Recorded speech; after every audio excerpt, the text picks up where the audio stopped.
查精神嘅呢？咁我查完精神之後又點樣睇我個精神呢？呢個係一位粉絲朋友嘅留言。咁之前呢，有個視頻當中我教過大家點樣查精神報告。喺呢個視頻嘅後邊呢，我亦會教大家一種新嘅查精神嘅方式。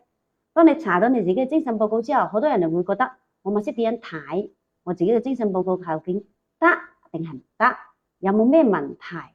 之前呢就教過大家點樣去查精神報告。如果你機打嘅話呢，就會得出好似我手上呢種咁樣嘅紙質版嘅精神報告。如果你係喺銀行 APP 嘅呢，就係呢種咁樣嘅精神報告。咁有啲人就講啦，可能我冇有銀行 APP 喎，我只有銀行卡，我咪下載就銀行 APP 嘅喎，點樣好呢？咁你就可以直接下載一個嗌做雲閃付嘅方式，綁定你嘅銀行卡就可以查到你嘅精神報告噶啦。咁接住落嚟教大家點樣睇我哋嘅精神報告。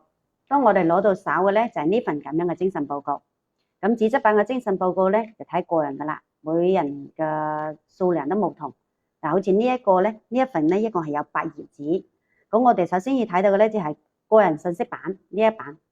第二個呢，就係睇信息摘要呢個位置。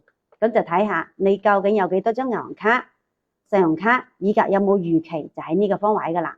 你好似睇到我哋一睇嘅呢份嘢節裏邊呢，係睇唔到有逾期嘅呢一欄嘅。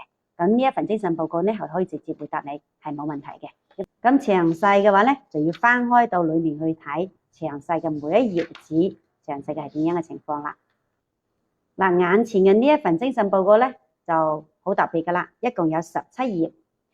咁呢，就翻開到呢一份後背，睇到呢一份嘅摘要呢個，就會明顯睇得出。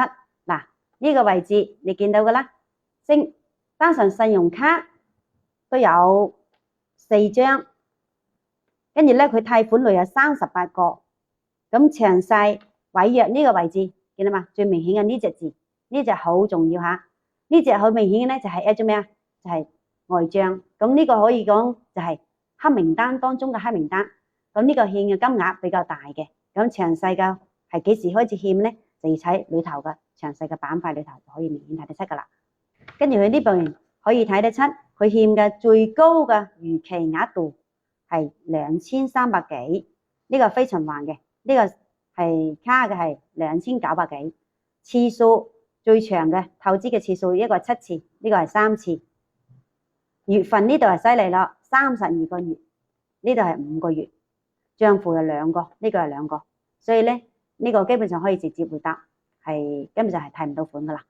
精神報告咧喺我哋日常生活當中係可以講係必不可少噶啦。聽講而在好多人結婚啊，可能都會先睇你嘅個人精神報告，所以咧請保護好你嘅個人精神報告。我係麗麗，一個15年嘅房產人。